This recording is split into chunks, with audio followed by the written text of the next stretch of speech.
Atividade de hoje, fogueira. Para a atividade de hoje, vamos precisar de cola,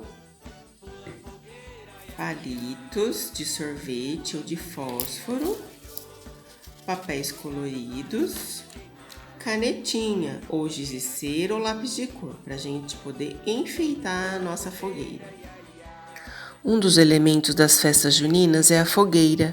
Ela serve para esquentar as pessoas que ficam em volta dela e alegrar as festas.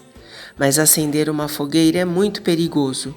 Somente um adulto pode fazer isso e com muito cuidado para não se queimar.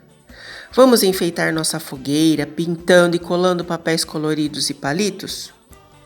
Pula fogueira, ioiô, cuidado para não se queimar.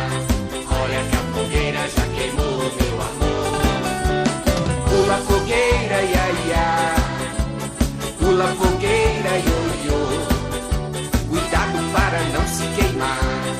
Olha que a fogueira já queimou o meu amor.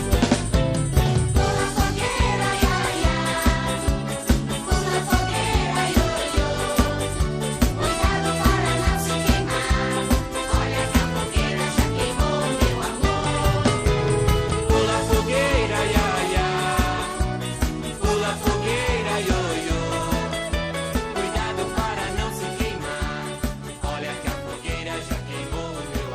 Agora é a sua vez.